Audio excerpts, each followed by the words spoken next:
Hello and welcome to Mr.EvilWakes. If you love scary stories to sleep to, you're in the right place. Before we begin, don't forget to subscribe, like, and comment where you're watching from in the world. Now, relax, close your eyes, and let the rain carry you into the darkness. Story 1. My dog went missing in the woods. He came back wrong. I don't know what came back from the woods. But it wasn't Max. I live alone in the northern part of Vermont. Not deep wilderness, but rural enough that my nearest neighbor is half a mile down the road, and the forest behind my house goes on for miles. I moved out here after my divorce, hoping for some quiet, some peace. Just me, my old dog, and a bit of land to call mine. Max was a mutt, German Shepherd and something else, maybe Lab or Collie. Big, loyal, dumb as bricks. He liked chasing squirrels and barking at shadows. He'd been with me for 8 years, and honestly, he was the only thing that kept me sane after everything fell apart. Last week, he ran off into the woods and didn't come back. It was just past sunset. We were out back, him sniffing around while I stacked firewood. Then he froze, ears up, tail stiff, and bolted into the tree line like something had called him. I shouted, but he didn't even hesitate. Just vanished between the birches. I waited with a flashlight until midnight. Nothing. I searched the woods all the next day. I called his name until my throat was raw. No barking, no paw prints, no disturbed underbrush, like he'd just been erased. By the third day, I stopped looking. I left his food bowl out anyway. Hope makes you stupid like that. On the 5th night, just past 3 a.m., I heard scratching at the back door. My heart damn near exploded. I grabbed the flashlight, ran downstairs, and there he was. Sitting on the porch like he'd just gone for a stroll, dirty, tail thumping weakly against the boards. Max, I shouted, tears already blurring my vision. Jesus, Max, where the hell did you go? He wagged his tail harder and leaned into my chest when I opened the door. His fur smelled like wet leaves and mildew, but I didn't care. I dropped to my knees and hugged him. He didn't lick my face. Max always licked my face. I chalked it up to exhaustion. It took me a day to realize something was wrong. Max was off. Not limping or hurt, but different. Detached. He followed me around the house like normal, but there was no spark in his eyes. No barking at passing cars. No growling at the mailman. No interest in toys or treats. He just watched me. All the time. Sometimes I'd find him sitting in the hallway, perfectly still, staring into the corner. Other times I'd catch him watching me sleep. Not curled up by the bed like usual, but sitting upright in the doorway. Perfect posture. Head tilted. Silent. At night, I heard him moving. Pacing. His claws tapping across the hardwood. But every time I got up to check, he'd be in the same spot, laying by the fireplace, breathing slow and steady.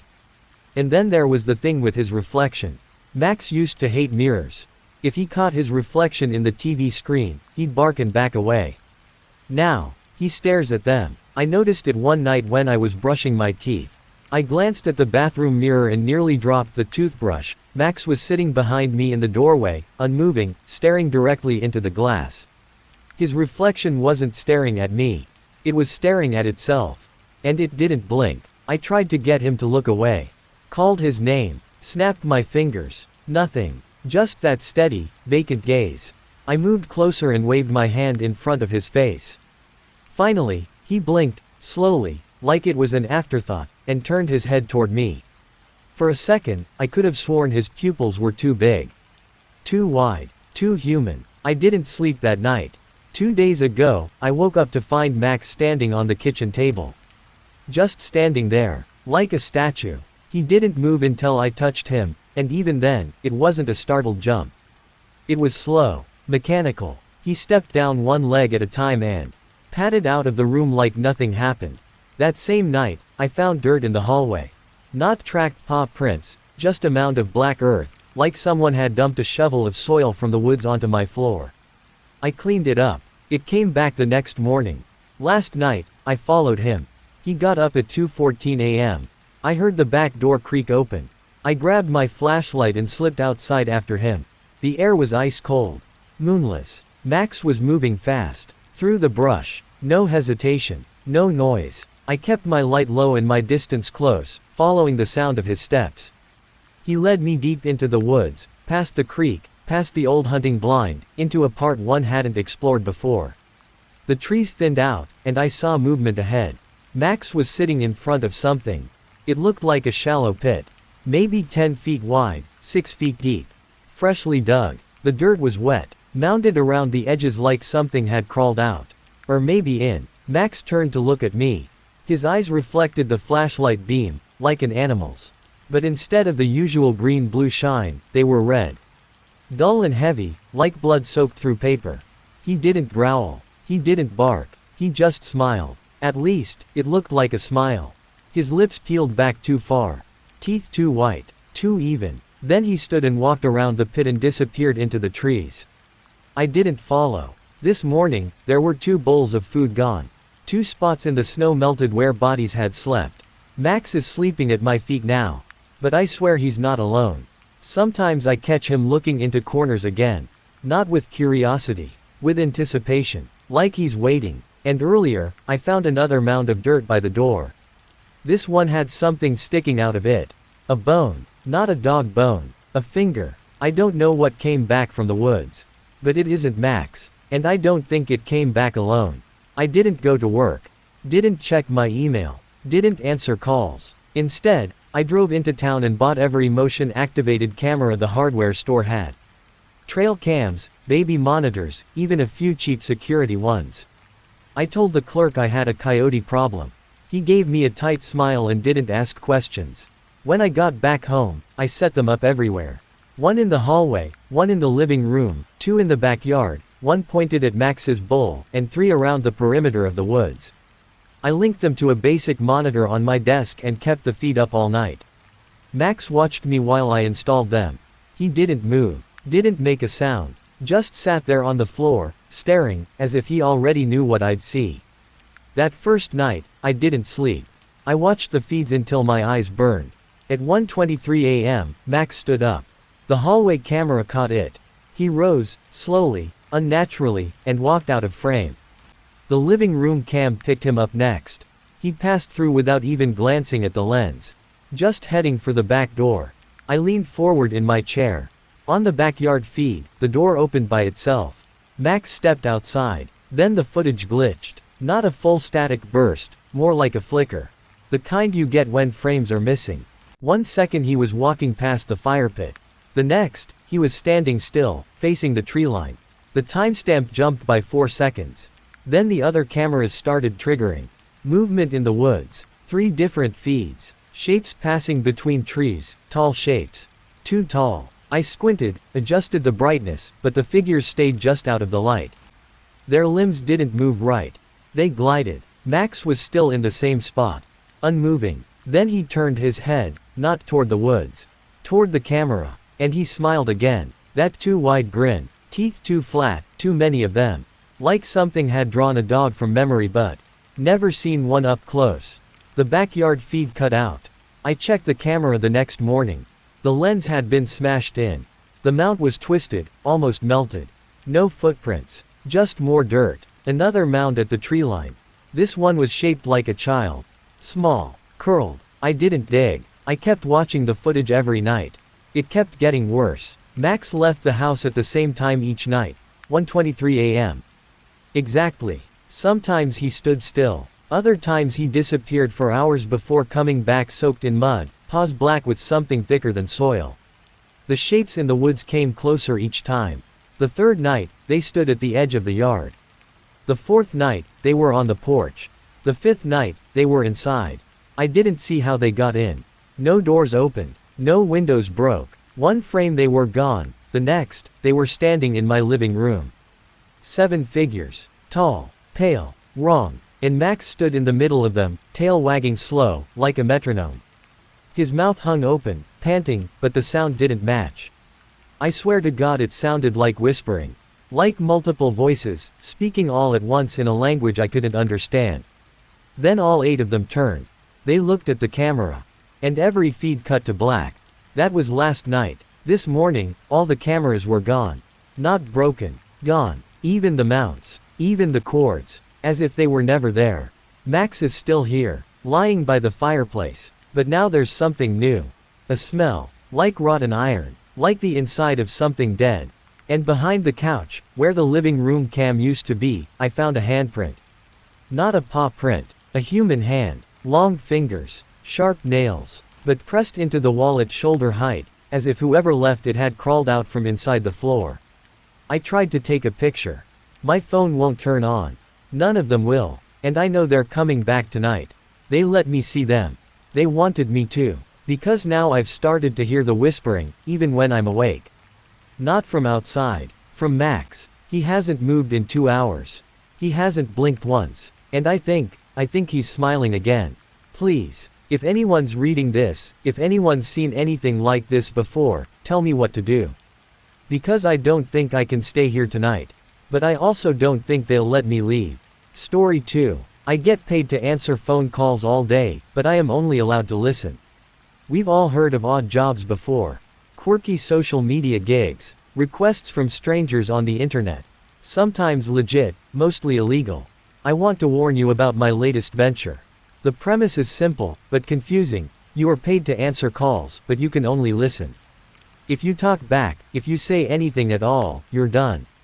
Curious. So was I. But before I jump in, I want to set the scene for you. There's a lot of ground to cover, but I promise it'll be worth the wait. Let's start with the call center. There's a certain uneasiness in the building. It's not the lights, or the computers, or the AC rumbling through the white paneled ceiling. It's deeper than that. A quiet, unnerving buzz. The longer you are here, the easier it gets. But the feeling never quite goes away. It just gets buried. Deeper and deeper into that steel case you call your mind. You'd be surprised how many people there are in this office. It's quiet, but it isn't silent. Never silent. If you sit still long enough, if you really listen, you can hear them. The voices. The steady rhythm of desperation. Cries, pleas, whispers, screams. They're not loud. Not loud enough to disturb anyone. Just soft enough to make your skin crawl. Like a bad feeling you can't place. They're not coming from the workers. They're pouring out of the phones. The never-ending sea of desperate callers ringing in day after day. Every call is different. Every voice is different. But the words, the stories, always the same. Please, they say. I don't know where I am. Something is outside the door. I need help. But no one responds. No one ever does. 2 cubes down, Martha, that's what I call her, is filling out a crossword. She taps her acrylic nails against her desk like she's typing away at an invisible keyboard. Then there is Debbie, again, not her name. But she seems like a Debbie. She is tall, brunette, and eating the same cheap parfait she brings in every day. I think it's strawberry flavored. Nobody talks here. Not out loud. Not unless they still want to work here. We don't wear name tags. We don't introduce ourselves. We don't even wear our own faces. Everyone's assigned a mask. Not the sanitary kind. Not the Halloween kind either. They're corporate, sleek, smooth, almost artistic. I would describe it as a masquerade-style mask, without the usual glitter and tassels. They start just below the forehead and stop just above the mouth. They say it's part of the experiment. What experiment? Nobody really knows. That's kind of the whole point. We're not here to understand. We're here to follow instructions. Answer the call. Don't say anything. Let them speak. Let them scream. Let them beg. Just sit there with the phone pressed to your ear and listen until the line goes dead. That's it. That's the job. It seems cheap, gimmicky almost. Like we're a part of the latest reality TV series where cameramen are hiding in bushes with ulterior motives. I thought the same at first. But if there is something that doesn't lie, it's money. And lots of it. That's why I'm here. I'm Ariana, 19 years old, college dropout. A few semesters in, then I quit. Way too much debt, too little hope. Credit cards stacked like a tower ready to fall. I spent weeks scouring every corner of the internet for something, anything, that could get me back on my feet, even if just for a while. That's when Mabel introduced me to her profession. Mabel was unique. Always dressed sharp. Nice car. Good career. Chanel bag casually tossed over her shoulder. A very independent woman. She lived in the city, paid her own bills, and did whatever the hell she wanted to. She was fun, serious, and motivating all at once. We have been friends for a while now, but she always kept me at arm's length. Sure, we would go out and have a nice time together. Bond over past relationships and mutual interests. But there was something mysterious about her. She never really talked about her work. I assumed it was drugs or some kind of shady side hustle. It wasn't like her to keep secrets. But when she saw how down on my luck I was, she took pity. Handed me a business card. And then, just as quickly, told me she never gave me that card. If anyone asks you, I didn't give you that card. You don't know Mabel and Mabel don't know you, she said sharply. Apparently that was against the company's rules. Nobody can know anyone else who works there.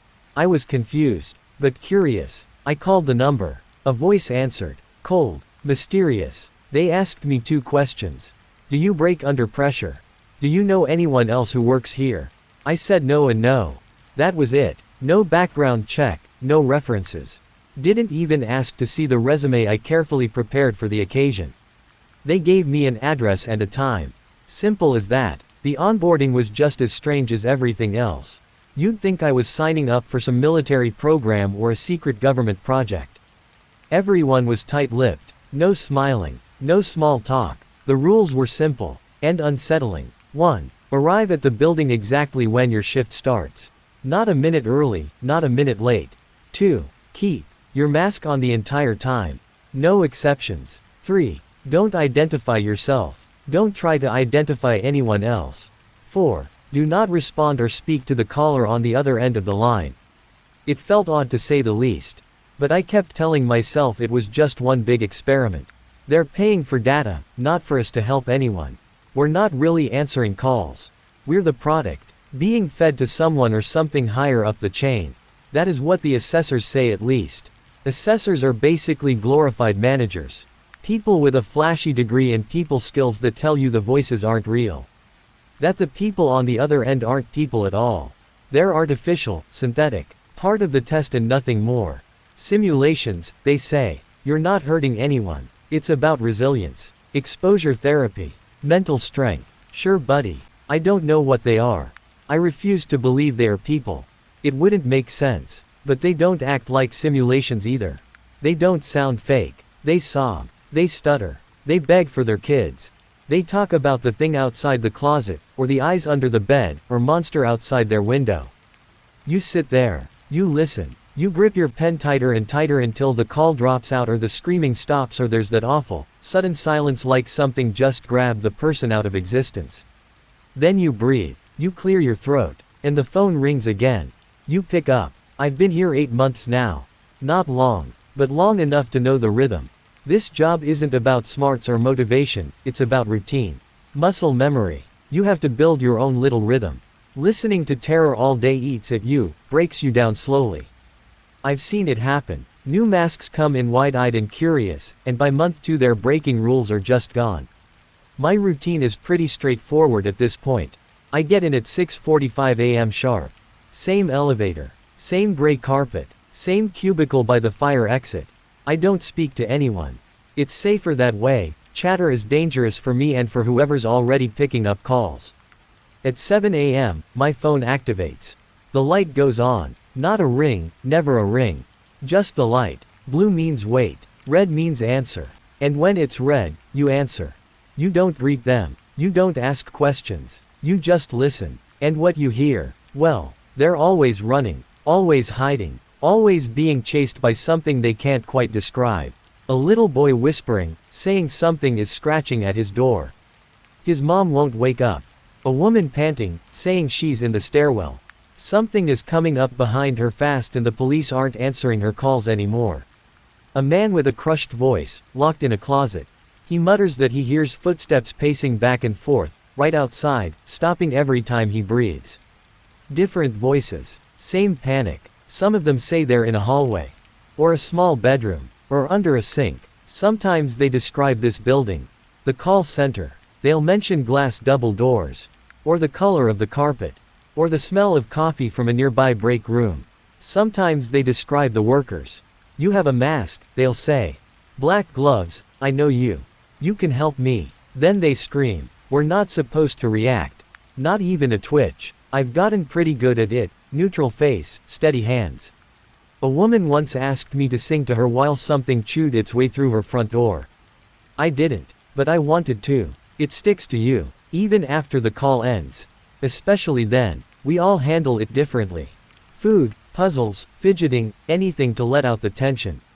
To cope, I sketch what they describe. Not out of interest or enjoyment, just release. Macabre, maybe, but it makes the images leave my head a little faster. Dark. Figures. Tall shadows. Doorways broken and bloody. A lot of staircases. And then, just when I start to forget, the light turns red again. The first few days were the hardest. But then my first check came in. After just 1 month on the job, I paid off my student loans. That crushing weight finally lifted. I felt like I could breathe again. A month later, I bought my first car, used, but reliable. Then I paid off my credit card debt. For the first time in years, the numbers in my bank account weren't a burden I needed to figure out. Now, I live in a multi-bedroom loft right in the city. The kind of place with exposed brick walls and big windows that let in way too much sunlight. I'm driving the car I used to drool over in magazines, the one I thought I'd never afford. The money washes away the guilt at this point. Synthetic, manufactured guilt. Like a fresh coat of paint covering the grime beneath. Except the grime is just as processed as the paint at this point. Maybe that was the point all along. Just an expensive, extravagant experiment. A cold, corporate bet that people will do almost anything for the right amount of cash, even if it means listening to fake snuff calls for hours on end. That's what I told myself. The calls were just noise. Background static to the paycheck. Until I heard something I never expected. It was a Tuesday afternoon. I was halfway through my shift, eyes drifting between the crossword puzzle I'd started yesterday and the dull glow of my screen. I was a little hungover, my head still fuzzy from last night's bad decisions. Maybe that's why I was so caught off guard. Maybe that is why I made this horrible mistake. The phone turned red, I picked up instinctively, my eyes still fixed on the crossword puzzle. Hello. Is anyone there? I need help. The voice was faint but unmistakable. It was her, Mabel. For a split second, I forgot where I was. Thought maybe I'd picked up my personal phone by mistake. My heart started to hammer. Mabel, I whispered before I could stop myself. The room was quiet. Not just the usual quiet of the call center, but something heavier, thicker. Like the room was holding its breath. I felt eyes on me, dozens of masked faces turned in my direction, watching. Waiting. I felt my face go red as hot embarrassment washed over me. I ducked my head below my cubicle wall, phone still pressed to my ear. Shit. I was done. Then Mabel spoke again. Wait, Ariana. I wanted to hang up, but something stopped me. I just didn't understand. Why was Mabel on the line? I've heard hundreds of simulated voices plead and beg for a response. I never imagined it could sound like someone you know. I was already reaching to hang up, but she said something strange. Something unexpected. Oh no, she stammered, voice trembling with confusion. A cold shiver crawled down my spine. This wasn't the Mabel I knew. Then she started laughing. Not the light, friendly laugh I remembered. A manic, broken laugh. It didn't stop. I slammed the phone down. I spun around, heart racing, and there she was. A member of our. Standing just at the edge of my cubicle. Black mask, notepad in hand. Expression unreadable. She motioned for me to follow. No words. Just a slow, deliberate walk toward her office. I sat down in the stiff plastic chair across from her desk, my mind still reeling. The call played on a loop in my head. The voice. The laugh. The way it sounded exactly like Mabel. I couldn't stop shaking. You broke the rules. Yes. She asked flatly, scribbling in her notepad without looking up. Yes, but, you understand this means you are terminated from the call center, correct? She cut me off with such finality, like it was scripted. Like she was reciting lines from a procedure manual. I recognized her, I said. The voice. I thought I picked up my own phone by accident. I thought maybe it wasn't even. That made her pause. She looked up for the first time. Her eyes were sharp behind the mask, almost disappointed. Or was it fear? You thought what? It sounded like someone I knew. A friend of mine. She didn't write anything down now. Just stared at me. When you first applied to this job, you answered 2 questions. Do you remember them? I hesitated. My stomach turned. They asked if I was good under pressure. And if I knew anyone who worked here. And how did you answer? No. I said no to both. She stared a moment longer, then slowly ripped a sheet of paper from her pad and slid it across the desk. You are hereby terminated from this experiment. You can collect your final check at the location printed on this slip. You've also been granted a severance equivalent to 1 month's salary. I blinked at her. Wait, that's all. She didn't respond. Just went back to typing. Like I wasn't there anymore. No explanation. No follow-up about the call. No mention of what I heard. Just a polite termination and a severance bonus. I grabbed the paper without reading it and stormed out, past the rows of silent, masked employees, past the flickering overhead lights, and out into the daylight. I was halfway to my car when I realized I hadn't even removed my mask. I didn't look back. I felt everything over the next few days. Sadness, anger, confusion. Like my body kept going through the motions but my mind was stuck on a loop. That voice on the other end of the call. The thing that sounded like Mabel. I didn't know what I was supposed to believe anymore. On the second day, I caved and called her. Straight to voicemail. That was weird. We were supposed to hang out next weekend, maybe grab drinks and vent about the call center. Mabel never ghosted me, not even when she was sick or pissed or going through it. Something was off. By the third day, I decided I needed to get out of the house. Clear my head. The address they gave me for my severance package wasn't far, so I drove out. It led me to a hotel. One of those upscale downtown places with giant flower arrangements and staff that wore gloves. I didn't even see a front desk, just a wall of private mailboxes near the back. The code they gave me worked. The lock clicked open, and inside was a check. Neatly folded, like it had just been printed. I left and crossed the street to the parking garage where I'd left my car. As I reached the elevator, I paused. There was someone standing on the sidewalk a little ways down, right outside the garage entrance. Big blonde hair, fur coat, tall boots. Mabel. I stepped forward without thinking. Just a few feet, enough to get a better look. And that's when I saw it wasn't her. Not really. The thing looked like Mabel if she'd been made from melting wax. Too tall, limping slightly. Her skin hung off her face in folds, sagging like old leather. Her mouth was slack. Her eyes. God, her eyes. 2 hollow pits ringed with tiny, sharp teeth. Her hands were worse. Loose skin, twisted fingers bent at angles that didn't make sense.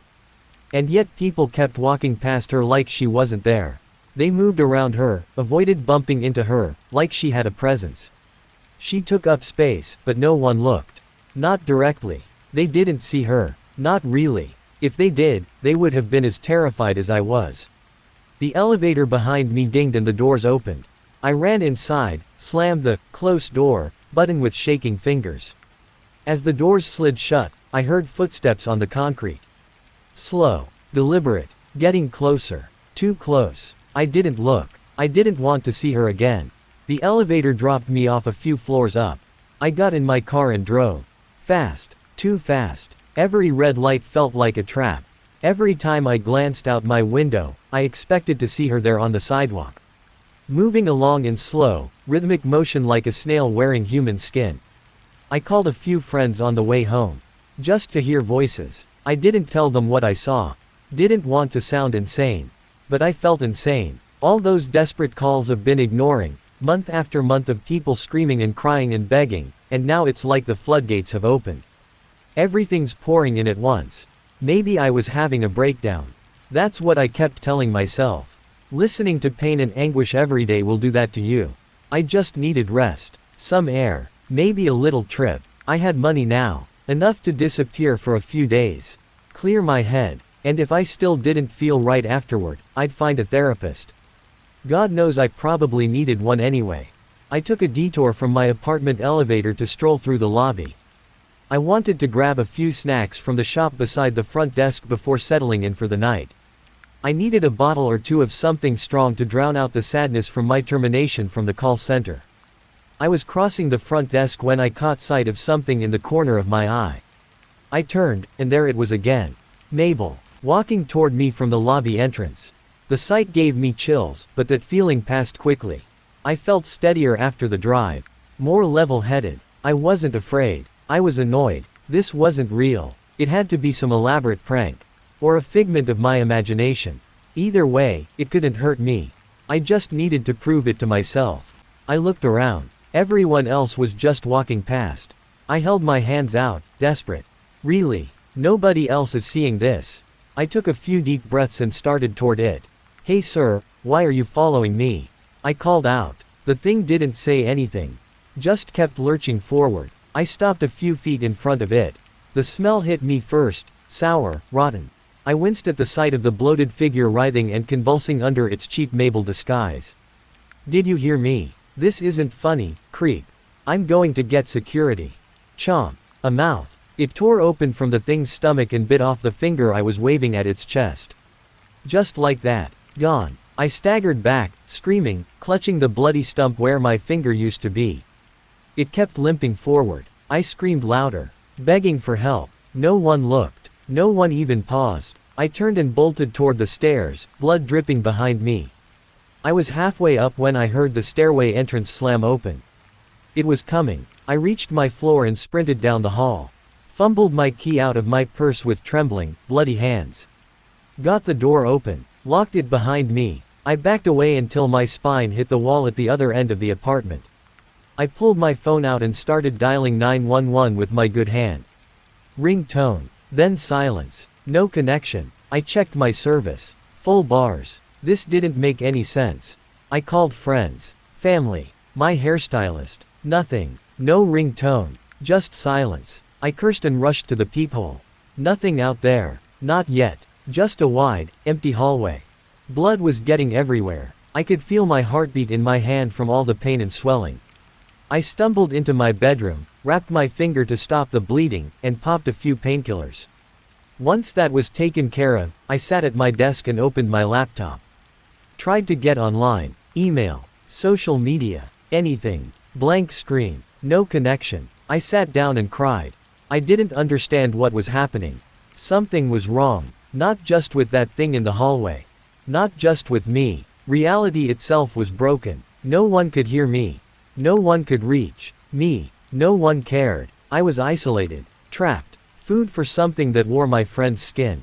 Maybe that was all that was left of her. Then, it was here. I heard a few limping footsteps outside the door. The light underneath the front door was stifled by something large standing outside it. I held my breath, waiting, but nothing happened. It just sat there, doing nothing. I grabbed a knife and waited. It was bound to come in at some point. But it didn't. Hours passed. It was well into the night and the shadow was still there. It didn't make sense. I fumbled with my phone. I needed to get in contact with someone. I knew it was futile but I had to try again. But then, I heard something. Not from the phone, from the door. It was Mabel. Hey, Ariana. I'm here. I need your help. I didn't move. I didn't speak. It was her voice. But it sounded wet. Guttural. Like it was her whispering through the mouth of a corpse. Don't ignore me. Say something. Anything. I need to know you're okay. It was monotone. No concern in its voice. I carefully walked to my bedroom. Then, a loud bang. Don't walk away from me, Ariana. Talk to me. The voice was deeper now. Less Mabel. More, something else. I pushed my door closed with a soft click and covered my ears as a barrage of loud bangs broke out across the apartment. I heard them everywhere. My door. The ceiling above. The windows facing the city below. The sound passed after an hour. My body was so tired at this point. Partly exhaustion, partly the blood loss from my missing finger. I barricaded my door, clutched my phone, and rested my eyes in the empty bed. I slept maybe an hour or two before something woke me. I sprang up and looked toward the bedroom door. The shadow was under my bedroom door now. It had somehow gotten into my apartment. It was standing there the same way it had outside. But now it was here. I realized I couldn't escape this thing. Whatever it was going to get me. Slowly but surely.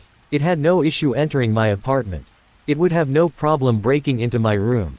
Maybe it was toying with me. Maybe it enjoyed the chase. I felt panic wash over me. Leave me alone. I screamed. I heard a soft laugh break out just outside the door. I returned to my phone. Started calling everyone in my contact list again. Silence every time. Like the world outside my apartment building just vanished. Then I realized something. I realized the silence didn't mean the calls were failing. They were going through. Every time. No ringing, no static, just quiet. Someone on the other end was always there. Always listening. It was the call center. Every call I made was routed straight back to the center. I only figured it out because of a tiny, almost imperceptible sound, one you'd miss if you weren't desperate enough to listen for it. A spoon, scraping the bottom of a plastic parfait cup. Debbie. From work. Debbie. I said into the phone. No response. Of course not. Debbie wasn't her name. Just the one I gave her. None of us knew each other's names. That's how they designed it.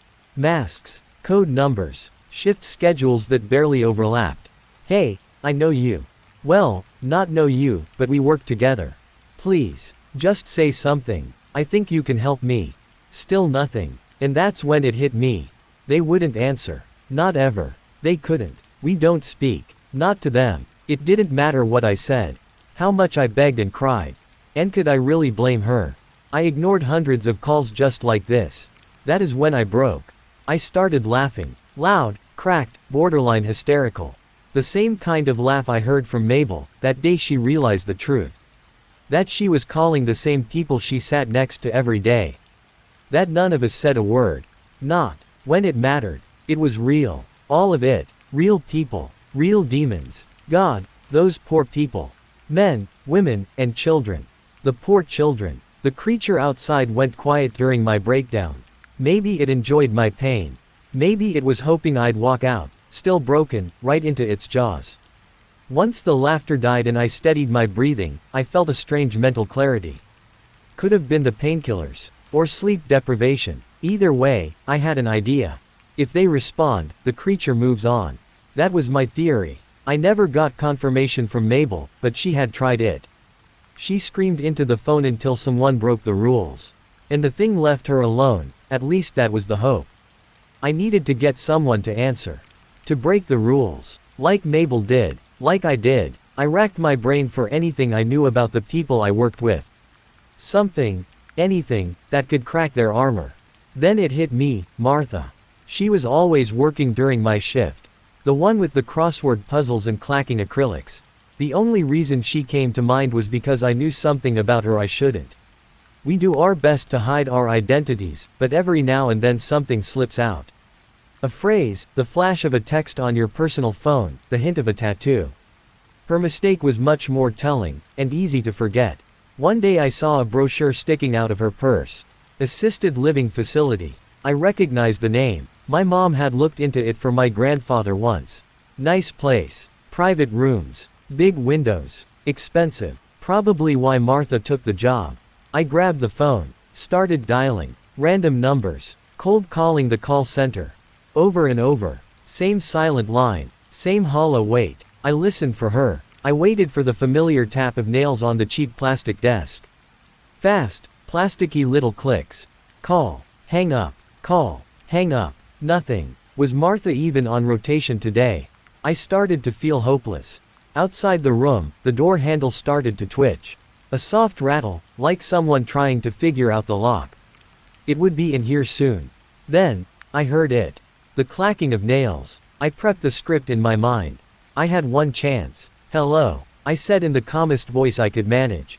No answer. I take another shaky breath before continuing. I'm calling because your family member at Woodbrooks is in the middle of a situation here. I hope this was the right angle. During my time working there, every call was frantic, desperate. Just like me. But I couldn't show it. Not if I expected this to work. Nobody at the call center would expect something so calm and collected. The clacking stopped. I had her attention. Now I needed to drive it home. Sorry to call this line. Someone at the call center said it was your work line. I just need to confirm some information. Let's start with your last name. I bit my tongue as the door began to unlock. It creaked open slowly. The barricade of furniture slid across the floor like it was a pile of empty boxes. I put my hand over my mouth to stifle a scream. What stood there wasn't wearing Mabel's skin anymore. That was gone, sloughed off like wet clothing. What remained was something raw. A bundle of dark flesh. Tentacles and mouths writhing in slow, deliberate motion. Snapping, smacking, clicking wetly against each other.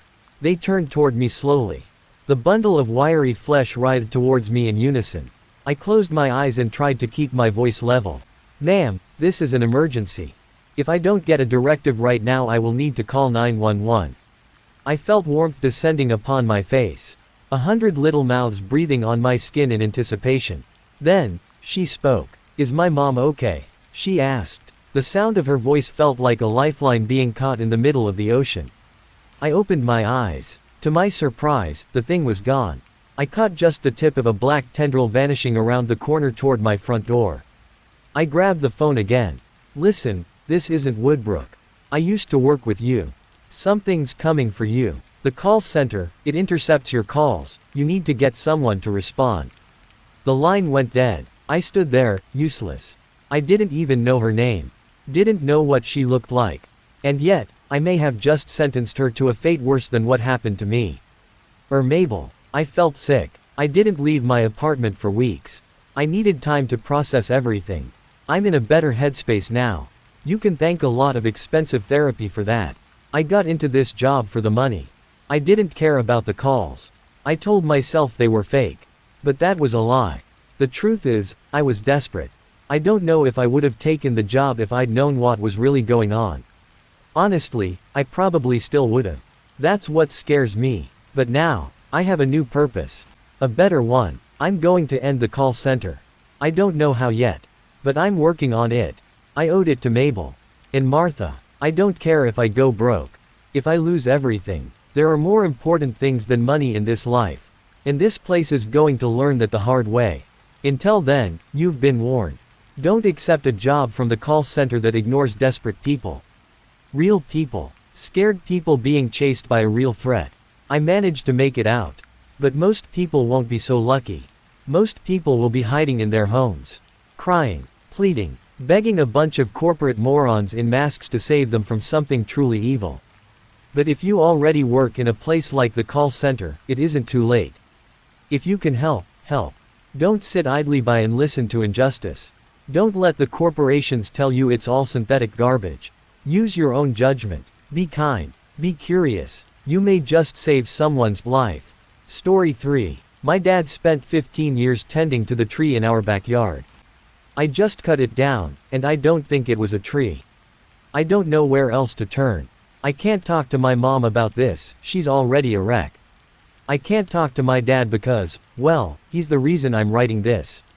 I did something, and I thought I was doing the right thing. I thought I was saving him. But now the house is filled with a silence that is so much worse than the screaming I wish I could hear, and I see the look in my father's eyes and I know I've made a terrible, terrible mistake.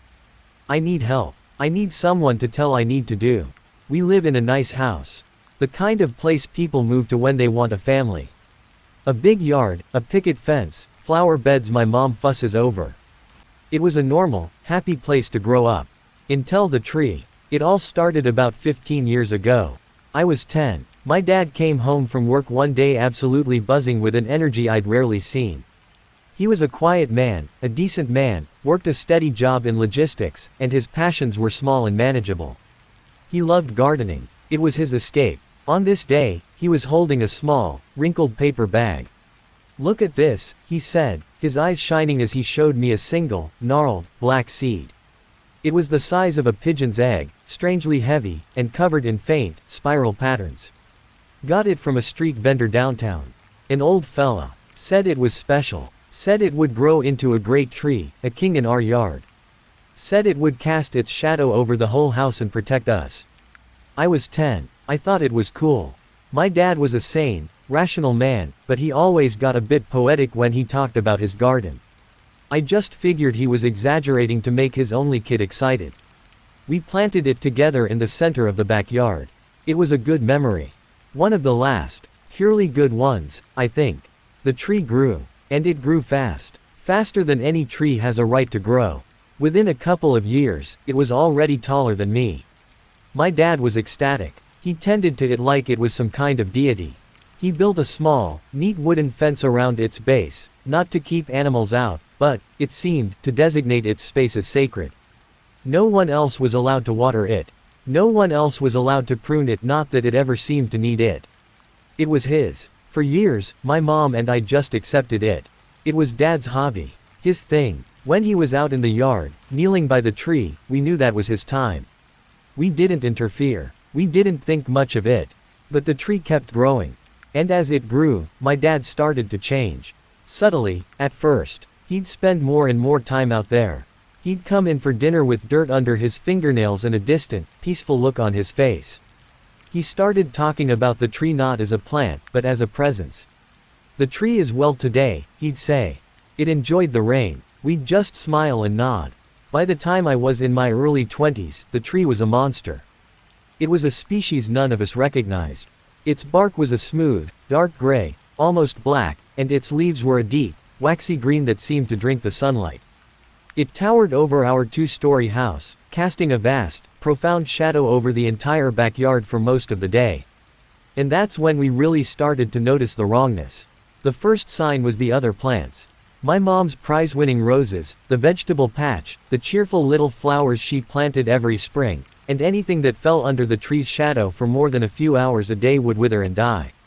The soil beneath it became barren, gray, and hard as rock. Then, the animals. Birds stopped nesting in our yard. The squirrels that used to chase each other across the lawn vanished. Even our family dog, a golden retriever, would refuse to go into the backyard. He'd stand at the back door, whining, his tail tucked between his legs, refusing to set a single paw in the shadow. But the worst change was in my father. His obsession became his entire existence. He quit his job. He said he needed to be home, to attend to the tree. He'd spend all day, from sunrise to sunset, sitting on a small bench he'd built directly under its densest branches. He just sat there. Sometimes, we'd see him from the kitchen window, his head tilted as if he were listening to something. Sometimes, his lips would move, and we knew, with a certainty that made us sick, that he was talking to it. My mom and I tried to reach him. We pleaded. We begged. "Honey, please," my mom would say, her voice breaking. "Come inside. Eat something. You look so thin." He'd just shake his head, a slow, placid smile on his face.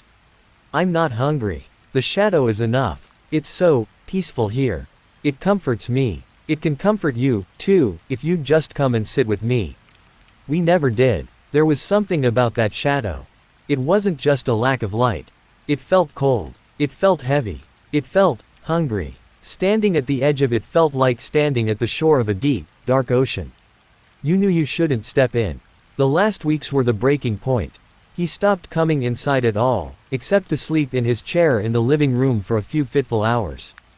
He was wasting away. His skin was pale and waxy, his eyes were sunken, but they held a serene, vacant glow that terrified me more than any anger could have.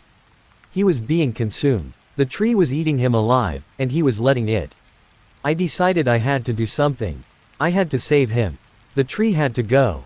I waited until night. I watched through the window until he finally, reluctantly, came inside and slumped into his armchair, falling into his usual restless sleep. The house was silent. My mom was asleep upstairs. This was my chance. I grabbed the heavy wood-splitting axe from the garage. My hands were sweating, my heart pounding a frantic, terrified rhythm against my ribs. I stepped out the back door. The yard was bathed in the pale, ethereal light of a full moon, but the ground beneath the tree was a pit of absolute blackness. I stepped into the shadow. The cold was immediate, shocking. It wasn't a natural cold. It was a deep, draining cold that seemed to pull the warmth directly from my bones. I walked to the base of the tree. Its smooth, black bark felt strangely slick to the touch, almost like skin. I raised the axe. As the metal head touched the bark, I heard it. A whisper, right beside my ear, a voice that was both male and female, old and young. It was a rustle of leaves and a sigh of wind and a voice, all at once. "Don't." I stumbled back, my heart seizing in my chest. I looked around wildly. The yard was empty. I had to have imagined it. It was the wind. It was my own fear talking back to me. It had to be. I steeled myself, spat on my hands, and swung the axe with all my might. Thwack. The sound was dull, wet, not the sharp crack of axe on wood I was expecting. It felt like hitting a side of beef. The axe bit deep into the trunk. I wrenched it free, and a dark liquid, black in the moonlight, began to ooze from the gash. I ignored it. I swung again, and again, and again. I fell into a frantic, desperate rhythm, sweat pouring down my face, my muscles screaming. The wet, fleshy thud of the axe, the splatter of the dark sap, the deep, draining cold of the shadow, it was a nightmare. With every swing, the ooze from the gash flowed more freely. The coppery, metallic smell of it filled the air. It was a smell I knew, a smell that had no business being here. It was the smell of blood. I touched the sticky liquid with my fingers, brought them to my nose. It was blood. Thick, dark, real blood. Panic, stark and absolute, seized me. I wanted to run. I wanted to drop the axe and flee and never look back. But then I thought of my father, of his vacant, smiling face, of him wasting away on his bench. I couldn't stop. I had to finish it. I screamed, a raw, wordless sound of rage and fear, and I put everything I had into the last few swings. The gash widened, the tree groaned, a deep, shuddering sound that seemed to shake the very ground. And then, with a final, tearing shriek of splintering matter, it fell. It crashed into the yard with a ground-shaking boom, its great branches shattering my mom's empty flower pots. Silence. The shadow was gone. I was panting, leaning on the axe, my body trembling with exhaustion and adrenaline. My eyes were drawn to the stump, to the place where I had cut it. I pulled the small flashlight from my back pocket and aimed the beam at the wound. The inside of the tree wasn't wood. It was a chaotic, fibrous mass of what looked like dark red muscle and pale, glistening sinew, all woven around a central, horrifying core. Where I had cut the tree in half, I had also cut it in half. Embedded in the center of the trunk, integrated into its very being, was the torso of a human being. I could see the curve of the ribcage, the shape of the spine, the pale, rubbery look of preserved flesh. I had cut it clean through. The dark blood was still pouring from it, soaking into the ground. I didn't know what to do. I couldn't scream. I couldn't move. My mind simply stopped. What was this? Who was this? Was this what my father had been talking to? Burn it. The voice came from behind me. It was quiet, raspy, and broken. I spun around, my flashlight beam cutting wildly through the darkness. My father was standing at the edge of the patio. He wasn't looking at me. He was staring at the fallen tree, at the mangled, bleeding stump. And the expression on his face, it was the most profound, gut-wrenching sadness I have ever witnessed. The vacant serenity was gone, replaced by a grief so deep it looked like it had cracked his very soul. "Dad," I whispered. "We have to burn it," he repeated, his voice hollow. "All of it. Now." We worked together in a grim, silent ritual. We hacked the branches and the great trunk into manageable pieces. We dragged them into a pile in the center of the yard. My father moved like an old man, his newfound clarity costing him all his strength. He never once looked at the horrifying thing at the heart of the trunk. We doused the pile in gasoline, and my father threw the match. The fire went up with a roar, a greasy, black smoke that smelled of burning meat and something else, something acrid and deeply wrong. We stood there for hours, watching it burn, until the great tree that had dominated our lives was nothing but a pile of glowing embers and a scorched black circle on the lawn. I thought I had saved him. I thought I had cut out the cancer that was killing him. But I was wrong. It's been a week. The tree is gone. The shadow is gone. My father, he's inside. He eats what my mom puts in front of him. He sleeps in his own bed. He's physically present, but he's not here. The obsession is gone, but the peace, twisted as it was, is gone, too. It's been replaced by a constant, humming anxiety. He paces the house. He stares out the window at the empty space in the yard. He jumps at every unexpected sound. He doesn't speak. Not a single word since that night. He just looks at me sometimes, with those haunted, broken eyes, and I feel like I'm the monster. I destroyed the thing that was consuming him, and in doing so, I seem to have destroyed him, too. I traded a smiling zombie for a silent, terrified ghost. What was that thing? What did I do? And how do I fix my dad? Is there any way to bring him back from whatever edge I've pushed him over? Please, if anyone has any idea what happened here, tell me. The silence in this house is getting louder every day. Story 4. No one else would help my grandma. I wish I hadn't. I came back to Coal Creek, West Virginia because no one else would. My aunt's in Florida. My cousins stopped answering the group chat after grandma asked where their mother was, for the third time that week. My dad's dead. That left me. She didn't need a phone call. Not a ride to the doctor. She needed someone in the house. Someone to make sure the stove got turned off. Someone to stop her from wandering barefoot into the woods at night. I wasn't the best person for it. Just the last one still breathing who hadn't blocked her number. So I packed a duffel, left a note for my boss, and drove east through the hills until the cell signal dropped and the trees got tall enough to blot out the sky. The house hadn't changed. Same sagging porch, same flickering bug light, same cracked window above the sink where Grandpa put his fist through it in '92. But Grandma had. Inside smelled like burnt coffee and old lemon cleaner. Not the bright kind. The kind that burns behind your nose. Bitter and chemical. Like something sour trying to cover something worse. The floor creaked more than I remembered. The hallway near the bathroom dipped a little, like the boards were soft underneath. Wallpaper bubbled and peeled near the seams.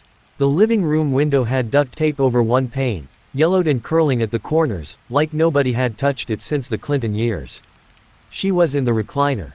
Same one Grandpa used to fall asleep in with a beer on his chest. Blanket over her lap. Ashtray full of loose screws beside her. TV off, just. Reflecting the window behind me in that gray, dead glass. "Hey, Grandma, it's me." No answer. She blinked slow, eyes cloudy like wet marble. "You probably don't remember I was coming. That's okay. I brought your pills and some groceries, figured I'd stay a few days." Still nothing. Just that soft scratch of her nails picking at the blanket. Then, without turning, "You smell like your daddy." Her voice was thin, brittle, like wind through dry grass. Not warm, not angry. Just, factual. I gave a tired smile. That a good thing or a bad thing?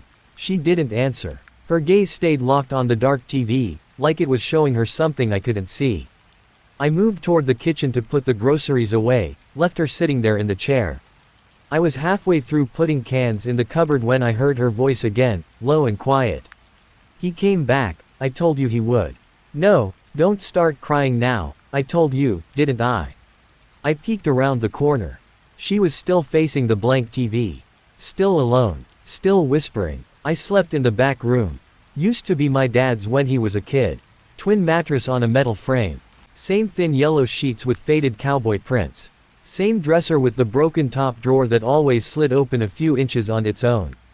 The air back there felt wrong. Heavy. Like it didn't want to move unless you gave it permission. I cracked the window and laid down with my hoodie as a pillow. No fan. Just that old stillness you only get in houses where people die slow. I could hear her down the hall for a while, mumbling. Not loud enough to make out the words. Just a steady drone, like someone praying underwater. At one point she laughed. Sharp, sudden, like someone had whispered a joke in her ear. It stopped after a while. I guess she fell asleep. I tried to do the same. The dreams were strange. Pressure and heat, like something heavy was sitting on my chest. The sound of water running behind the walls.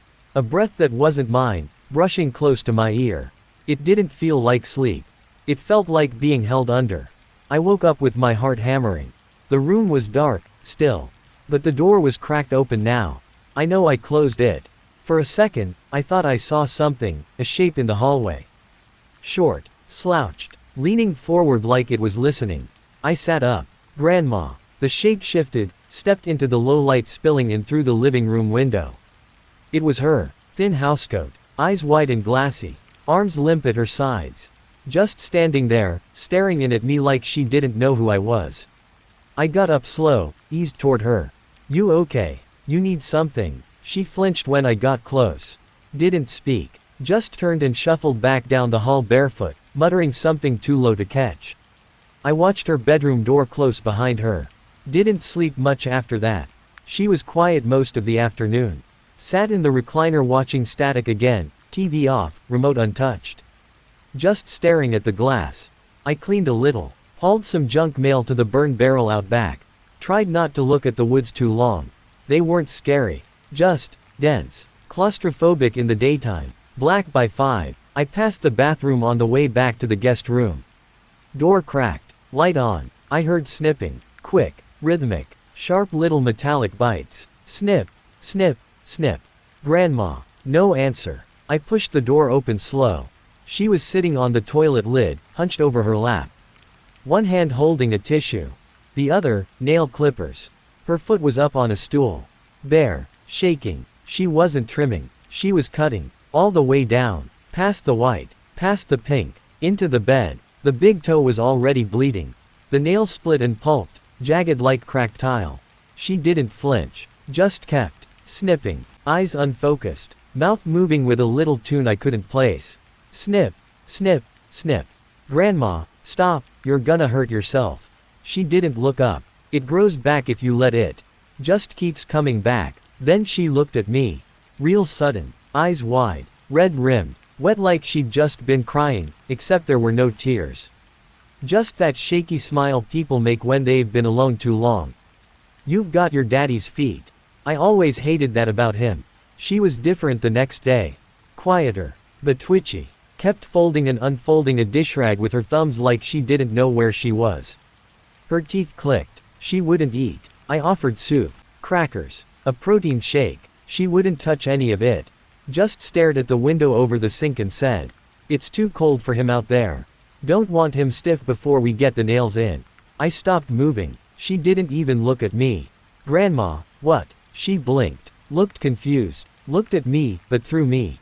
"Why'd you put your hair up like that for? You know how he gets." Then she started crying. Real tears this time. Covered her face and whispered I'm sorry, over and over like she didn't know why. I helped her back to bed. She went easy. Didn't fight or mutter. Just let me tuck her in and stared at the ceiling like it was showing her something I couldn't see.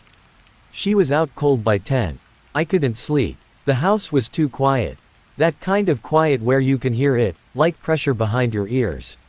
I left the door cracked. Just a little, in case she called for me.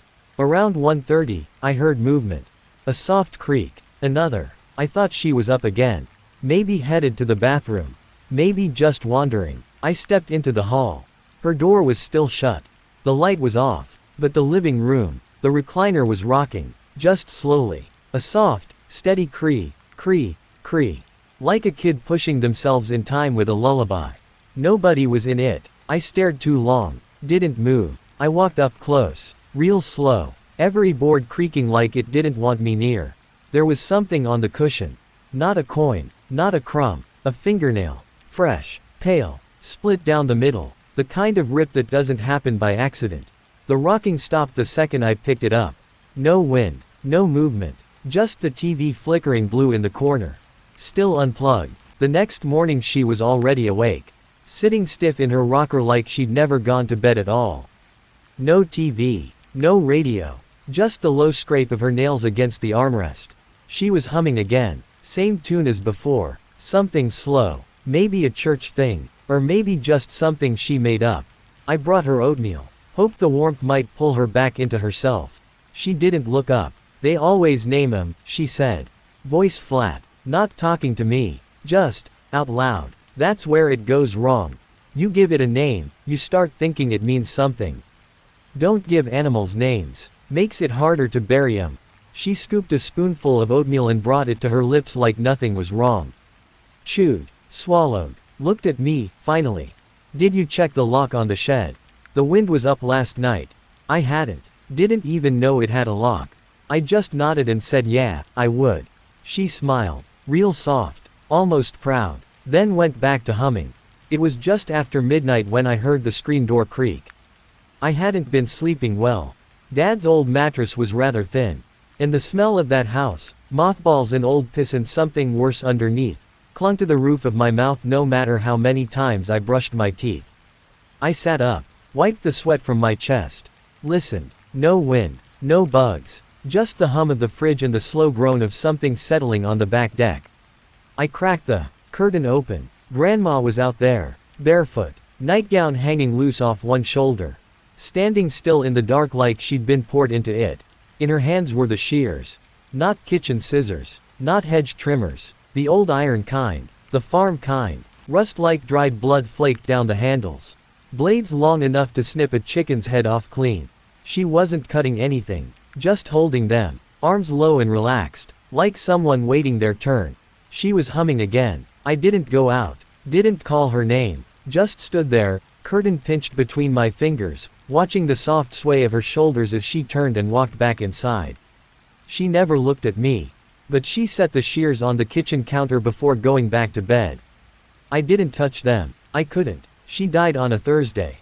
No screams. No fall. Just gone. I found her in bed, curled into the blanket like a child. One hand tucked under her chin. Mouth slack. Eyes open. The hospice nurse said it was peaceful. I believed her. There wasn't a service. The county buried her next to Grandpa at the edge of Cold Creek Cemetery. No headstone, just a brass tag and a mound of disturbed dirt. No one else came. I stayed behind to pack the house. 3 days of dust, mildew, and silence thick enough to chew. Moth-eaten dresses. Expired pills. Jars of paperclips sorted by size. Granny's mind had left long before her body did. Then I found the box. Wrapped in butcher paper. Duct tape peeling. Tucked deep under her bed like a secret that didn't want to be remembered. Inside were photos. Stacks of them. Not Polaroids. Not prints. These were darkroom developed, edge curled, yellowed at the corners, decades old. They weren't family photos. No birthdays. No cookouts. Just bodies. Kneeling. Bound. Dressed in clothes that looked local. Cold Creek diner uniforms, Sunday dresses, feed store overalls. Some of them were gagged. All of them were hurt. Eyes swollen. Teeth missing. Arms bruised from restraint. And in every third or fourth picture, Grandma, grinning, hair done, makeup heavy, holding a leather belt in both hands like she was about to teach a lesson. Then came the final photo. I swear I can still see it when I blink. She posed in the rocker like she wanted the photo to seduce someone, legs open, lace clinging to her hips, a severed head nestled where a lover's face might go. One stocking was rolled down. Her panties were bunched around one ankle like she'd peeled them off slow. If the head wasn't there, I swear to God. That's when I noticed the background. Behind the chair, the shape of a window. A wooden wall. A hanging tool. The shed. Not just any shed. Her shed. The one behind the house. The one with a padlock so rusted it looked fossilized. I didn't think. I just grabbed a flashlight and headed for the door. The padlock came off with one tug. I don't think she even locked it. The door groaned on the hinge like something breathing shallow. I stood there for a second, flashlight trembling in my grip, breathing in mold and cold dirt. The shed wasn't big, maybe 10 by 10, but it felt deeper than it should have been. Like there was weight in the air. Something that wanted to be left alone. I stepped inside. The light swept across stacked crates, rusted tools, a workbench stained the color of old liver. There were flies, slow, drunken ones, buzzing in lazy loops. And then the jars. 4 of them. Mason jars. Dust-caked. Enlabeled. Sealed with wax. One held a shriveled tongue, gray and curled like something chewed and spat out. Another was full of teeth, floating like pearls in a yellow brine. The third had what looked like 3 fingers, swollen and pickled, the nails blackened and split. The last jar was worse. Not for what was in it. But what wasn't. Just murk. A fog of rot. I turned to the workbench. There was a wooden box with an old 8mm film reel inside, labeled in pen, for later. Beside it, a roll of leather straps, stained dark. A pair of rusted shears. A folded apron, stiff with dried blood. Not splatter. Not a stain. Soaked. Front to back. Like someone wore it while butchering something that screamed. I couldn't breathe. The shed smelled like pennies and vinegar and meat left in the sun. My knees buckled. I dropped to one hand, coughing into the dirt. There were scratch marks on the inside of the door. Fingernail deep. Like someone tried to claw their way out. And then I heard it. A creak. Slow. Rhythmic. From the house. From the rocking chair. The house was still dark when I stepped back inside. I didn't turn on any lights. There was no point. I already knew where the sound was coming from. The hallway stretched long and still. Smelling like dust and boiled potatoes and the faint copper whiff that clings to old women's hair. The closer I got to the living room, the more I could feel it. That wrong pressure. Like the air was watching me. I turned the corner. The rocking chair was moving. Back and forth, slow and even. No wind, no draft. Just motion. There was no one in it. Just that old, worn Afghan folded across the back. The one she always used to cover her knees. The one that still smelled like her. I didn't move. Didn't breathe. And then, her voice. From the chair. Low. Close. Warm like it used to be. You found my things, didn't you? I couldn't speak. Suppose you know now. The chair kept rocking. 1, 2, 3. Then it stopped. Just like that. The house went still. The chair's empty. But when I pass that room, it feels like she's grinning at me. Like she's not done. Story 5. My dad ate meat from a deer that walked on 2 legs. Now he's acting kinda strange. The party was 2 weeks ago. I stole a few beers when the adults weren't looking and shared them with Lucy Sitkins away from the crowd. She drank hers greedily as we sat beneath the bough of a low tree, speaking low so no passers-by could hear. Every time we whispered, we tilted our faces a little closer and closer. There was a moment where I thought she was going to rest her head on my shoulder as she told me about how she wanted to be a vet, and my heart skipped as I debated putting my arm around her waist. It was all cut short when her father, Larry, stood in front of everyone in the party and forced a beer can down his throat. I didn't see it. I only heard the cries that had us both sitting upright beneath the branches. By the time we got back to the party, the adults were escorting the kids away and ambulance sirens were fast approaching. Dad was there and he told me to take my little sister home. The grim and frightening look on his face made me forget Lucy and the smell of beer on her breath. I try hard to remember if she ate from the barbecue. Sometimes I think she didn't, other times I swear I can picture her biting into a burger and it's so vivid I think it must be a memory. It's moot either way. I'll never see her again. I felt a little gross when I went into school the next day and asked around if the stories about her dad were true. When my father got home the night of the party, he hadn't spoken to me or mom. He just went to bed and didn't tell us what happened. Come morning, I saw some of the older kids by the school gates and overheard them talking. The details made my stomach churn, but I wanted to know more. I didn't want to act all excited about something terrible, but this felt like the kind of thing people would be talking about for years. Larry Sitkins had swallowed a beer can. Shoved it down his throat like a fucking boa constrictor eating an egg. Asterisk. At least that's how one kid described it to me. There was more, of course. He'd praised Satan before slitting his own throat. Gotten pissed drunk and fallen hard onto the ground while chugging a beer. Tried to catch the can mid-air. Someone had punched him mid-sip. There were a lot of variations on what happened and how, but they were only theories that got turned into rumors.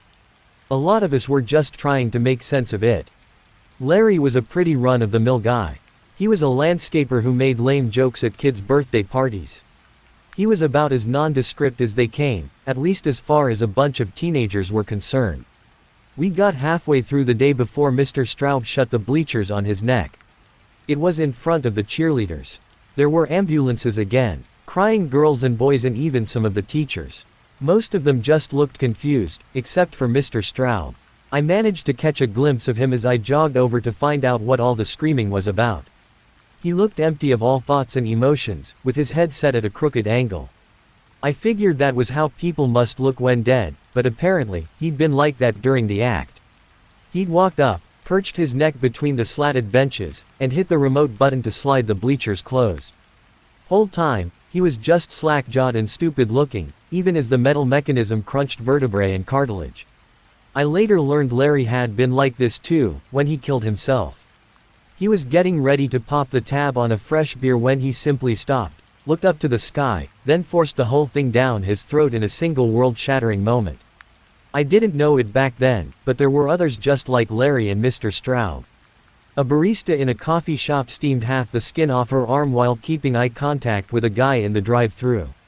A doctor at the local clinic used a biopsy needle to inject air straight into his own heart. Lots of people shot themselves, but not one of them aimed for the head. That's a weird touch, if you think about it. These people obliterated their torsos or limbs with high-powered rifles at point-blank range. No reason offered. Just a vacant expression as they deleted bits of their bodies and left nothing but ragged stumps. There was no school the next day, which was the only real clue I got about how panicked the local authorities were. Wouldn't be long before the national authorities joined in on the panic too, but that would come later. That morning, my parents left the house at 9:30 for a meeting at the town hall, and they dropped me off at my grandma's on the way. I waited for them to leave before I told my grandma I was heading out.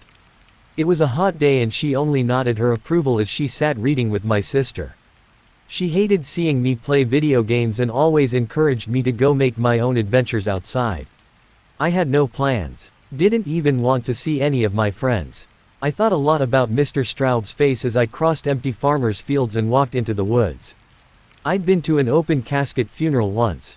It was for Father Dennis, who'd christened me as a baby, not that I remember anything about him except his stony face resting gently in the soft white folds of his casket's interior. That seemed so long ago, and so sterile that the thought of it was a bit sad but not a whole lot else. But Mr. Straub's face had frightened me with his swollen lips and bulging eyes. Alive one moment and dead the next, with only pain to separate the two.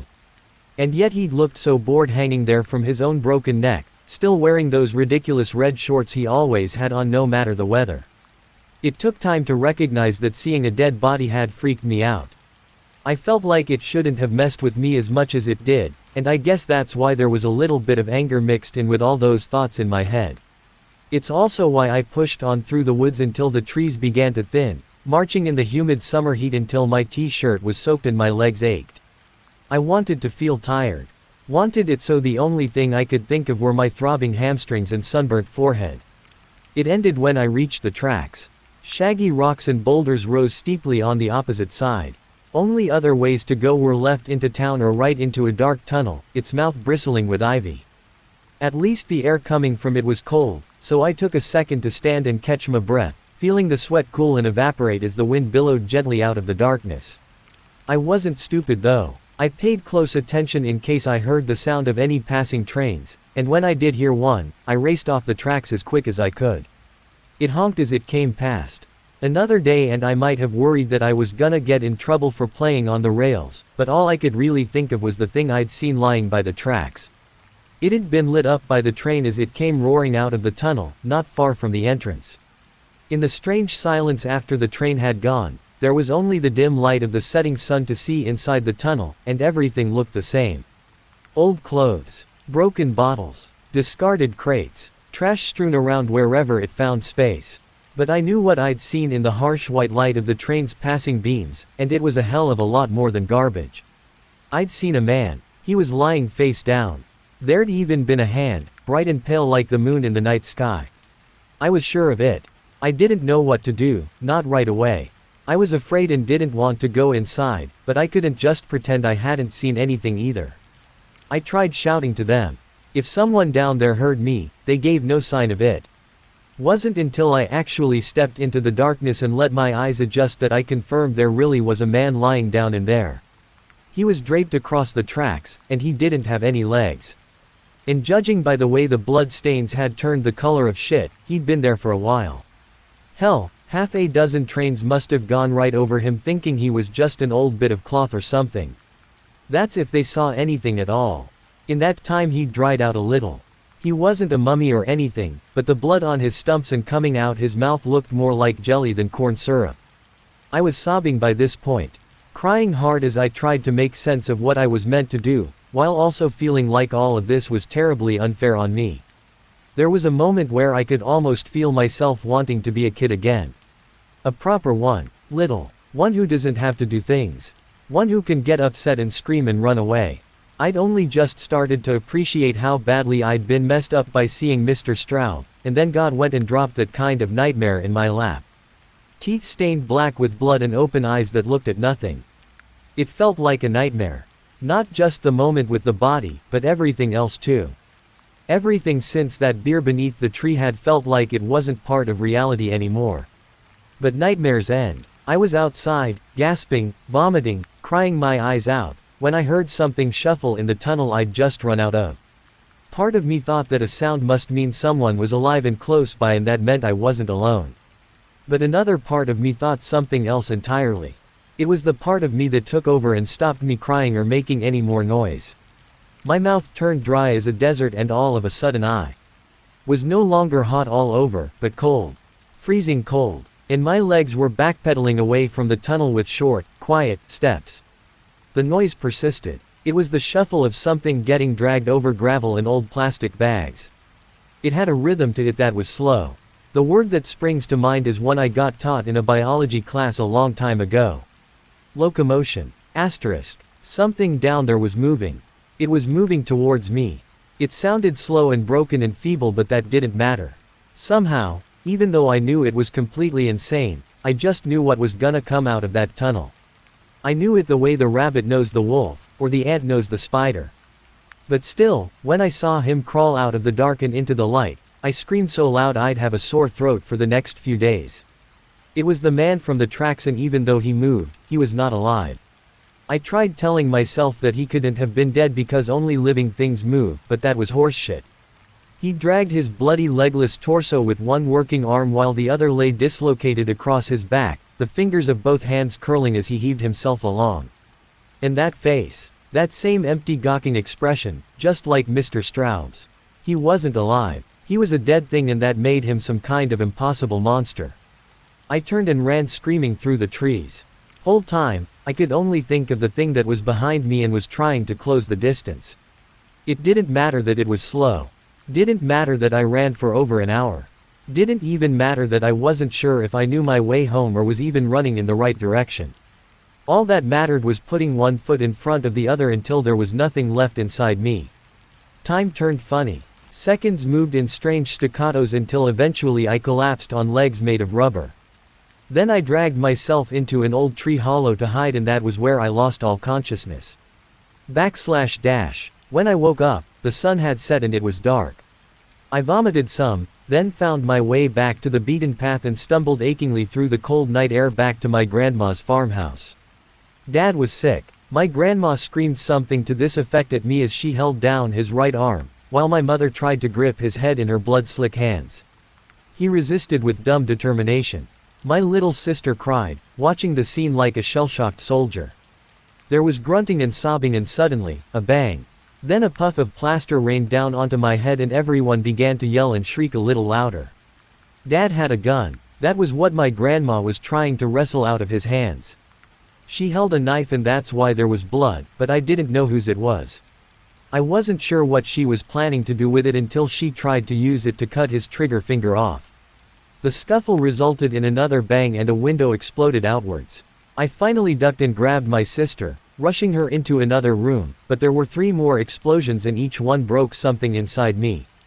By the time I heard my name being called, I was half deaf and twitching at things that weren't there. My sister pleaded for me to come back, her pink fingers grasping for me as I put her down. But my mother was shouting for me to come help, and I wanted to keep my family safe. She told me to get something to tie Dad up while she and my grandma used both arms to pin each of his wrists to the ground. His hand bled weakly as my grandma used every inch of her strength to simultaneously pin him and stop the flow. He thrashed slowly beneath them, his movements languid and easy, but I could tell it was a struggle for them to keep him down. As I ran to the garage, I saw the gun on the ground with Dad's severed finger nearby. I kicked it out of reach before returning shortly with the rope my grandma used to tie the garage door open during hot summers. Mom tied the knots. My grandma tried talking to my dad, and it was one of the few times in my life I saw her as the woman who'd once changed his diapers. She was so soothing and tender, and her constant muttering that everything would be okay seemed so fragile. She was scared for him. Mom just did everything in her power to wrestle some safety out of the moment. Only once his arms were securely behind his back and she was confident he wasn't breaking free did she stand back, put her hands behind her, and then immediately hunch forward and sob. "Call an ambulance," my grandma told me as she walked into the other room to get my sister. Before I got the phone, I briefly hugged my mom, who didn't seem to notice. I risked a glance at my dad, who didn't look at anything at all. Dead eyes gazed vacantly at nothing as he fought to free his arms. When he finally looked at me, it was no different to how he looked at the floor or the wall. I didn't go to school the next day either. Some men from the government came to take Dad in the morning, and Mom ordered me to my room when they arrived. She asked them 1,000 questions, but their replies were short and stern. All I managed to overhear were a few muffled phrases. "Please stay put, ma'am. Someone will be in contact with you shortly." When I ran to my window to look at them walking down the drive, I saw that they all wore masks. One of them saw me staring. I thought he was going to wave, but he didn't. There was a biohazard symbol on their clothes. After they left, Mom focused on making dinner and looking after my sister. She kept me close the whole time, barking anxious questions whenever I tried to leave the room. Where are you going? Asterisk. Just the bathroom. Asterisk. Oh, okay then. Asterisk. It felt like she was painting normality onto tissue paper, desperately afraid of breaking it. I tried my best to seem like I was okay. Last thing I wanted was to feel like some kid who needed his mommy. We mostly just talked about mundane things, but it was hard for both of us. The only time the atmosphere seemed to change was when she asked me something strange halfway through dinner. Did your father, when you both went hunting a few months back, what did you do with the meat? I don't know. I shrugged. Dad took care of all that. Why? The men who took him asked a whole bunch of questions about it. Then, with a fragile smile, have you done your homework? They told me your teacher would send you some assignments online. Just like that, the thin pretense of normality came back. Booty was left with a wriggling feeling in my stomach. It didn't go away as the evening marched on. In fact, it only grew worse until I found myself in bed rolling from side to side and thinking about Mom's question. The men who'd bundled Dad off hadn't seemed like the kind who messed around. They must have had some idea what was going on, so why ask about meat? On some level, I knew the moment she'd asked me why it was relevant. Dad loved to hunt and he always brought meat to parties and barbecues. Wasn't it obvious? He'd brought something back from the woods, hadn't he? I hadn't gone hunting for a long time. Nearly 3 months. Every time he'd asked I'd refused, and I think he knew why. On the very last trip, Dad shot 3 deer, but we only brought back 2. One for us, one for the town barbecue. The third he shot, but we left it on the forest floor because by the time it had died I was pale and shaking, and even Dad couldn't keep the tremor out of his voice. Neither of us had expected the deer to stand up on its hind legs and walk towards us like a man, its gait a heavy and broken thing as it lumbered over the forest floor. And it had kept coming even after Dad shot it 6 more times. One of the rounds struck it in the head, but still it shambled forward on 2 misshapen legs as its brains painted the ferns a pestilent gray. When it finally fell, even Dad had gone pale, and in the silent aftermath I had to go off and be sick in a bush. After that we cut the trip short. Dad walked me gently back to the truck where the 2 deer we'd shot and trussed earlier that day lay waiting in the pickup. I don't think either of us even remembered they were there until later. He'd still ask if I wanted to head out with him each weekend, but he never seemed surprised when I made some excuse. The only time we talked about it was not long before the barbecue when he drove me to school one day. He didn't deal with it head on. He skirted the topic. Sometimes deer get sick, asterisk, he'd told me. A little like old folks do. Remember Grandpa? He got real scary towards the end, didn't he? Well, deer get sick too. But we don't have to worry. Same way you couldn't catch what Grandpa had, well we can't catch what the deer have. Us humans are safe. Just an uncomfortable part of nature. Asterisk. It had come out of the blue, or at least it had seemed like it. I figured it was Dad's way of trying to get me back on board with hunting. I knew he liked me going with him. I'd liked it too, at least until I'd seen that deer walk towards me on 2 legs. But lying in my bed that night after Mom had gone to sleep, I started to wonder if maybe he hadn't really been trying to convince me. Maybe he carried a little doubt in himself about something he was gonna do. What if he'd been trying to convince himself it was okay? 2 deer. I tried remembering what they'd been like. I hadn't checked them after we got in the truck. Why would I? Seemed as normal as any others as we tied them down, but I hadn't really been paying attention either. I'd been hunting since I was 7. Helping Dad was automatic to me. And to top it off, I hadn't known what I was meant to be looking for. I squirmed beneath the sheets and tried so hard to remember every detail of that trip. Most of all, I tried to remember what the first 2 deer Dad had shot were like. They'd gone down so quick, they'd seemed normal. But Grandpa had been sick with Alzheimer's a long time before he got scary, and I had to figure the same could be true of those deer. Who was to say the one on hind legs was the only sick creature in the woods that day? I couldn't have forced these thoughts out of my head with a crowbar. At some point I accepted I wasn't getting any sleep that night, and I settled down to torture myself some more until I realized it didn't have to be that way. Dad had an old freezer in the shed and he sometimes kept meat in there. Not for long, and usually not for eating. He'd use it for things he wanted to skin or try and make a trophy out of TT, which he rarely did since Mom didn't like that kind of thing in the house. But if the deer weren't in the freezer in the kitchen or the garage, then they might be in the shed. And if I did open up that chest and saw 2 deer bodies in there, that meant whatever was going around and making people hurt themselves couldn't have come from our little hunting trip. I snuck out my room as quietly as I could. Mom was on the phone with my grandma and she was crying. I stopped briefly by her door and listened to see if maybe they knew something I didn't, but after she started talking about how scared she was, I just felt bad and moved on. At least it meant she was too busy to notice me creeping down the stairs. I never liked the shed at the end of the yard. It was rarely used, even by my dad, who kept the lawn mower and some old junk in there. It wasn't the kind of place you kept food, but I had this feeling he didn't keep these deer with the rest of the meat he got from hunting. As I opened the back door and looked over the shadow-covered yard, I found myself thinking about the tunnel and what I'd seen back there. With everything that had happened since, I'd done a good job of convincing myself it had never really happened. The man with no legs who dragged himself out of the darkness had become little more than a half-remembered nightmare. A moment out of time that was incompatible with all logic and reason. But suddenly it was back with me. All the emotions and thoughts that raced through my head as I'd stared at his rotten flesh and glassy eyes. The walk to the shed wasn't easy. I fought the urge to turn around the entire way there. Each step was like walking on feet made of lead. At the door, I paused with my hand poised by the lock. The house seemed so distant behind me, and I became painfully aware nobody knew I was alone and out in the dark. Inside was nearly pitch black. My phone helped me light it up a little, but I didn't touch the nearby switch in case Mom saw it from her window. Cobwebs hung low from the ceiling, and shadows crawled across the floor and walls as I moved closer to the freezer. The entire time I kept expecting something to happen.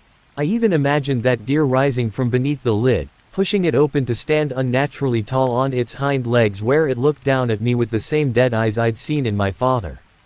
The thought scared me so bad I nearly hyperventilated myself straight into a panic attack, but before I had time to really worry about any of that, I found my hand on the freezer latch. I pushed it open and looked inside. The misty vapors cleared to reveal a pile of meat and fur encrusted with ice. There was only one head visible, but I so badly wanted confirmation that there were 2 animals in there that I took a deep breath and reached in to try and pry some of it loose. Some of it came away from the sides with a sound like duct tape, but no matter how deep I rooted around in that mound of bone, antlers, and rock-hard flesh, I couldn't see a sign of the second deer. Had Dad really served everyone sick meat? Was that really why Larry Sitkins, Mr. Straub, and all those other people had killed themselves? The thought made me feel ill. I slammed the freezer shut and walked back to the door in a daze, trying with all my might to swallow the painful weight that settled in my gut. I had one foot outside when the freezer door rattled against the latch. The entire world spun around me. My heart sank and my skin froze in a sensation that was growing increasingly familiar. I turned to face the sound, both hands braced against the door, and watched as the hatch slammed into the lock once more. The light inside the chest came on for the briefest of moments and I glimpsed thrashing fur and teeth.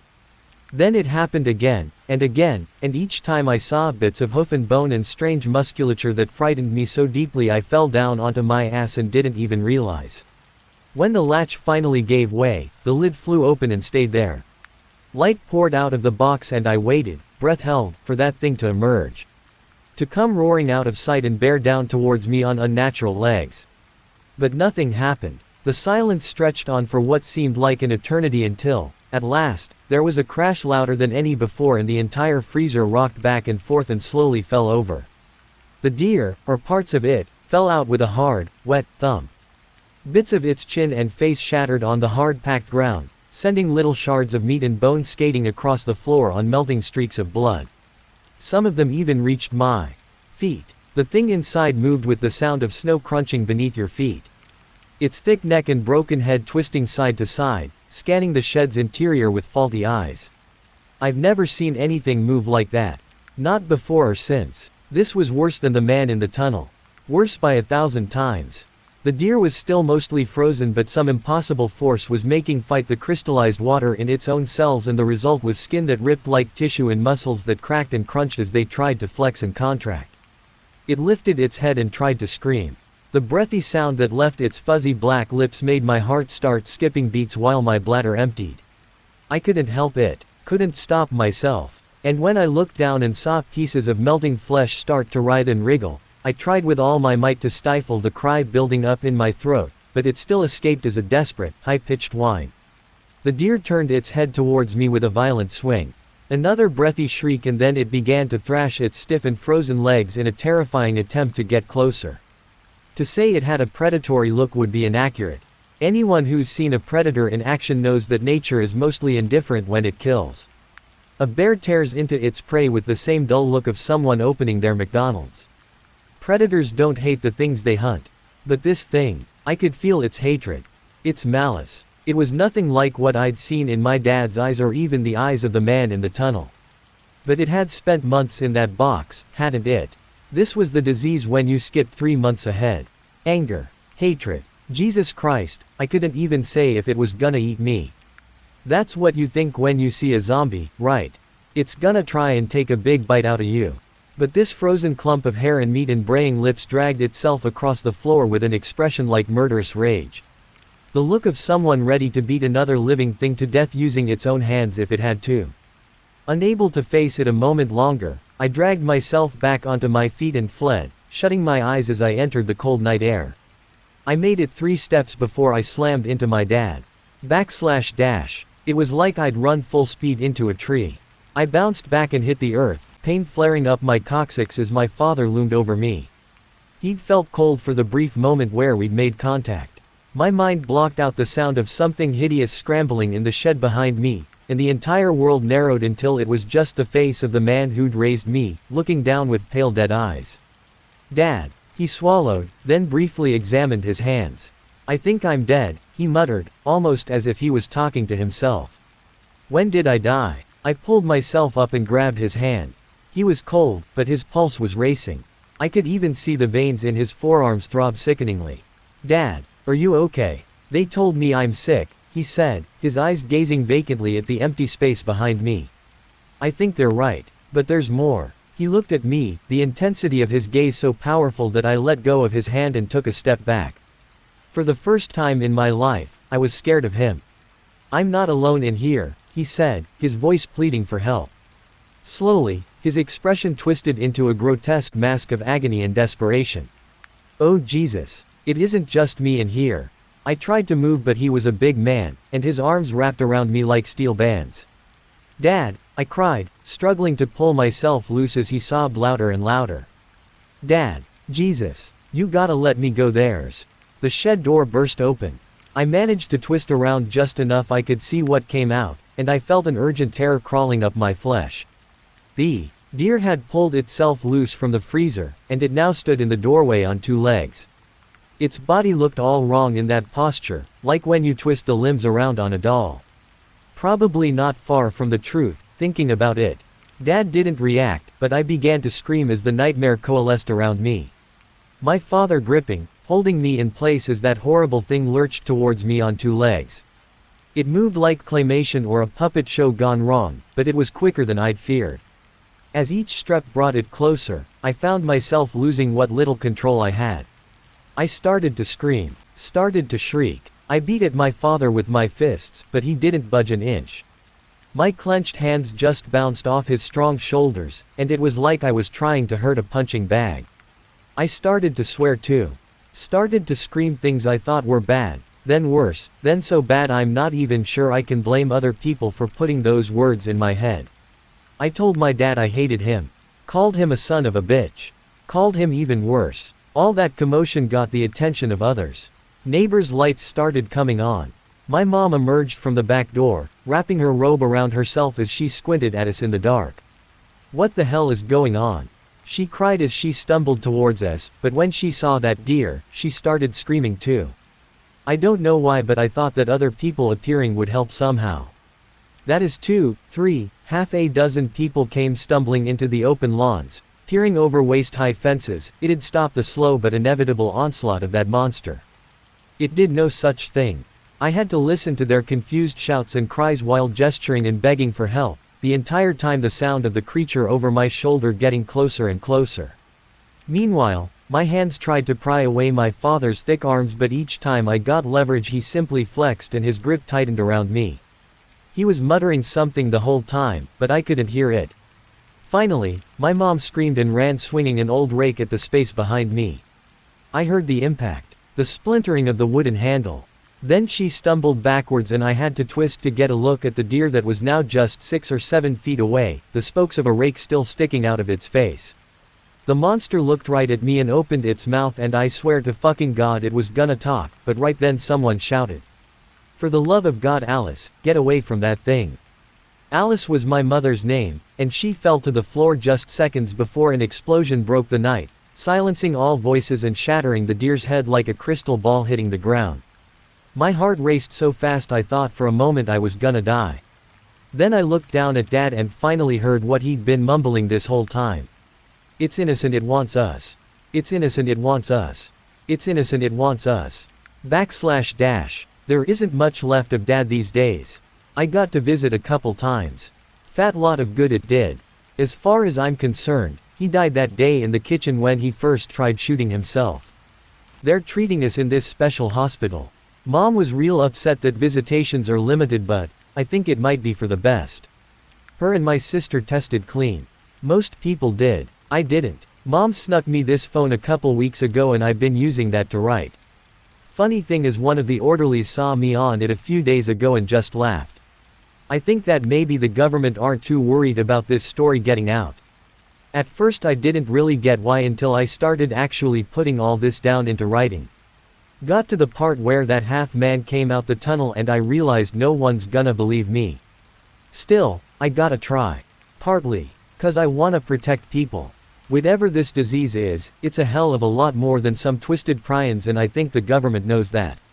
Dad certainly did. Most infected did too. That's why they killed themselves.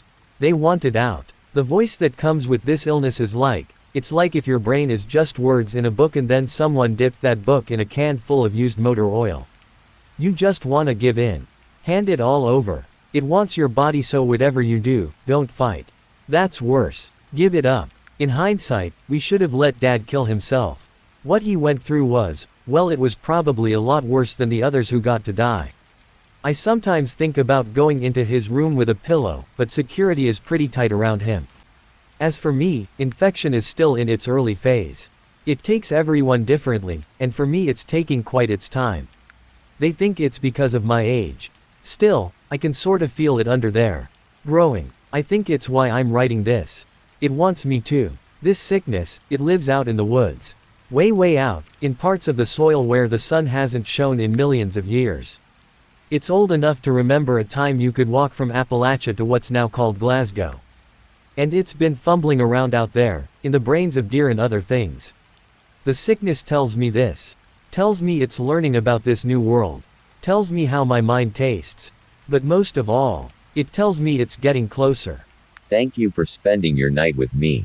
If you enjoyed this story, be sure to hit the like button, subscribe, and comment where you're listening from. And if you want more rain-soaked nightmares, check out the next video. Sleep tight, if you can.